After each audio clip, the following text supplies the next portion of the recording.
अस्सलाम वालेकुम। एक नए व्लॉग के साथ कादर अली ज़हीर आपकी खिदमत में एक बार फिर हाज़िर है। आज मैं जब आ रहा था रावलपिंडी सदर से B17 की तरफ, तो रास्ते में सड़क के ऊपर एक मुझे कैरी डब्बा नज़र आया। उसके ऊपर लिखा हुआ था, काले दिल, मैले मन, सस्ते शौक, मुनाफिक लोग। कोई भी पॉजिटिव चीज़ नहीं लिखी हुई थी, हर चीज़ में नेगेटिविटी भरी हुई थी। मैंने उसको पढ़ा, पढ़ने के बाद मैं सोच रहा था कि इसने क्यों लिखा? आप ये सोच रहे होंगे कि इतना वेला है कि कैरी डब्बे के पीछे लिखी हुई चीज़ें पढ़ रहा है। बात ये नहीं है। कुछ चीज़ें होती हैं जिनको पढ़ने के बाद अचानक माइंड में एक ख्याल आता है कि एक शख्स ने ऐसा क्यों लिखा हो, और सरेआम लिख के फिर रहा है। कोई उसे परवाह नहीं है कि लोग क्या सोचेंगे, या उसने माशरे की जो अक्कासी की है उस पर लोगों का क्या तज्जिया होगा। अब उसको पढ़ने के बाद मेरे ज़हन में एकदम मेरे एक दोस्त आ गए, जो कि हमारे साथ काफ़ी अरसे से हैं। उनके साथ मुझे एक दफ़ा मरी जाने का इत्तेफ़ाक हुआ। वहाँ पर हम लोग काफ़ी देर बैठे रहे। बड़े काम की बात बता रहा हूँ। ये ऐसे ही नहीं है कि मैं आपको टाइम वेस्ट कर रहा हूँ। ये काम की बात है जो कि आपको बड़ा मज़ा आएगा थोड़ी देर में। तो वो हमारे साथ गेम मरी। हमने दोपहर का खाना वहाँ खाया, रात का खाना खाया, और काफ़ी मोहब्बत भरी बातें हुई। काफ़ी डिटेल से बातें हुई कि एक दूसरे के हम भाई हैं, एक दूसरे के साथ मिलकर चलेंगे इंशाअल्लाह हर तरफ। यही चीज़ें थी। एक दूसरे में मोहब्बत और प्यार। ऐसा लगता था कि हम सब एक दूसरे के बहुत मुखलिस हैं। हम सारों से 3-4 लोग थे, हम चारों में कोई इससे अच्छा फ्रेंड नहीं हो सकता। ये हमारा ज़ेन था।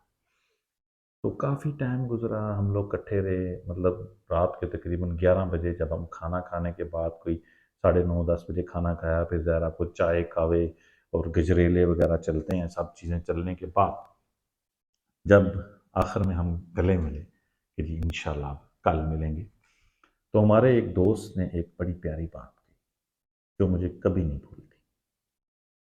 उन्होंने ये कहा कि अल्लाह ताला हमें एक दूसरे की शर से बचाए। ये जैसी बात मैंने सुनी, तो बड़ा मैं हैरान हो गया कि अब ट्रस्ट का जो लेवल है वो बिल्कुल ख़त्म हो चुका है। हम किसी दूसरे के साथ मिलकर चलते हैं तो यही शक रहता है कि यार ये कहीं ये जो मेरे साथ चल रहा है यही मुझे ना लूट रहा हो और अंदर से जड़ें काट रहा हो। ख़ास तौर पर रियल स्टेट में तो बहुत ज़्यादा होता है। मेरा ताल्लुक भी रियल स्टेट से है और प्रॉपर्टी डीलर ज़्यादा हम लोग। तो उसमें अगर हम आज ईमानदार होते, आज हम लोगों के साथ, पाकिस्तान के लोग अच्छे होते, और आप एक लम्हे के लिए एक चीज़ सोचें, जैसे हम यहाँ पर पाकिस्तान में बैठे हुए जापान से गाड़ी मंगवाते और हमें ट्रस्ट होता है उनके कि जापान वालों से जो गाड़ी इंपोर्ट होके आएगी, अगर उन्होंने वहाँ पे, हम जाते नहीं हैं वहाँ पे गाड़ी देखने, हम ऑनलाइन उनकी ऑक्शन शीट देखते हैं।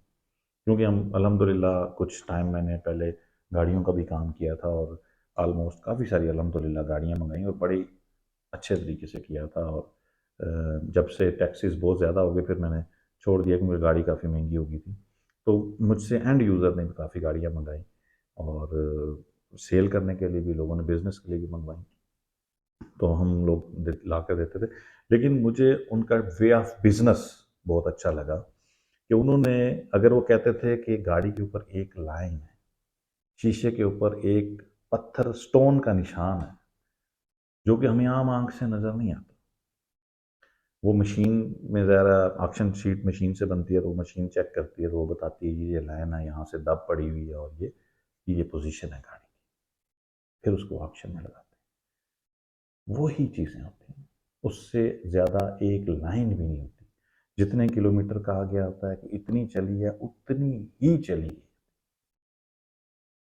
कराची में जब पहुंचती थी पोर्ट पे तो वहां शक होता था, अपना मुल्क है, लेकिन हमें वहां शक होता था कि कराची वाले कुछ ना निकाल लें, दो रिमोट आए एक ना दे दें। कई दफ़ा ऐसा हुआ तो फिर जो कंपनी थी वहाँ की, उन्होंने रिमोट वगैरह पहले बेचना शुरू कर दिए, तो दो गाड़ियों के जो रिमोट होते थे वो पहले आ जाते थे, गाड़ी में नहीं आते थे। तो लिहाजा उनका बिजनेस पूरी दुनिया में वो बिजनेस कर, सिर्फ पाकिस्तान में तो रही सही गाड़ियाँ बेचते हैं, डैमेज गाड़ियाँ बेचते हैं। बाकी कंट्रीज़ में वो भी, बाकी कंट्रीज़ में भी काम कर रहे हैं, लेकिन वहाँ पे बहुत अच्छा काम कर रहे हैं और अच्छी गाड़ियाँ बेच रहे हैं। वजह क्या है? वजह यही है कि पाकिस्तान में टैक्सेस बहुत ज़्यादा हैं, तो इस वजह से लोग जो हैं वो सस्ती गाड़ियाँ मंगाते हैं। थोड़ी लगी हुई जो गाड़ियाँ होती हैं वो सस्ती आ जाती हैं, तो इसलिए वो यहाँ पे मंगा कर उसको पीस रिप्लेस करके बिजनेस कर रहे हैं और चल रहा है। लेकिन अभी वो भी इसलिए बंद है क्योंकि टैक्सेस ही, जितने की गाड़ी नहीं होती उससे 3 गुना ज़्यादा टैक्स होता है यहाँ पर। तो मैं ये कहना चाह रहा हूँ, मैं ये क्यों वीडियो बना रहा हूँ, ये एक समझ लें पब्लिक मैसेज है या एक वे है कि अगर हम पाकिस्तान में लोग ईमानदार हों और हमारे सामने जो सीट पर बैठा हो और वो कहे कि यार बेईमानी नहीं हो सकती, तो आप ये देखें कि कितने लोग हमारे पे ट्रस्ट करके इन्वेस्ट करेंगे। लेकिन बाई चांस ऐसा है नहीं है, और हम सारे इसके सब भी जिम्मेदार हैं, जिन्होंने भी किसी के साथ किया है, जिसके पर धोखे दिए हैं, फ्रॉड किए हैं, वो सब जिम्मेदार हैं। उनकी वजह से अच्छे लोग भी काम नहीं कर पा रहे, क्योंकि ट्रस्ट लेवल नहीं होता। तो काश, ये मेरी ख्वाहिश है, ये मैंने जैसे ही एक इबारत पढ़ी तो मेरे जहन में ख्याल आया कि काश हम सब ईमानदार होते, तो ऐसा किसी ने ना लिखा होता। और एक बात और मैं कहना चाहता हूँ, काफ़ी टाइम से मैं सोच रहा था कि गवर्नमेंट लेवल पे भी कोई ना कोई ऐसा काम होना चाहिए, गवर्नमेंट लेवल पे भी इसके ऊपर कोई एक्शन लेना चाहिए कि कोई बेईमानी ना कर सके, कंट्रोल कर सकते हैं सारे, कोई ना कोई ऐसे रूल बन सकते हैं कि रियल स्टेट में ईमानदार लोग आए। अब यहाँ पे तो जो रियल स्टेट एजेंट नहीं भी होता, एक नाई है, एक किराना स्टोर वाला है, वो भी कहता है आज तुझे प्लाट दे देता हूँ, हालांकि उसकी कोई वर्किंग नहीं होती।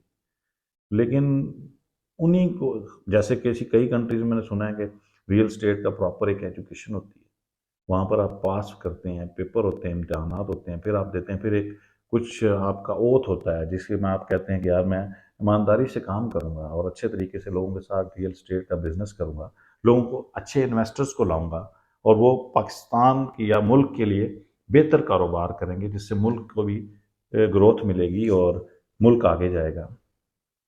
क्योंकि जितने रियल स्टेट का बिजनेस बढ़ेगा, ज़ाहिर है मुल्क का भी फ़ायदा होगा।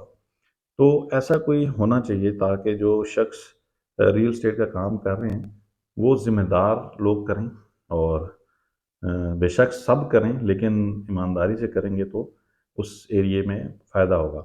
अब फ़र्ज़ करें B-17 में अगर किसी ने किसी डीलर के पैसे लेके भाग गया, कुछ कर लिया, तो ज़ाहिर है जो इन्वेस्टर है उसका दिल टूट जाएगा और वो उस सेक्टर में इन्वेस्टमेंट नहीं करेगा।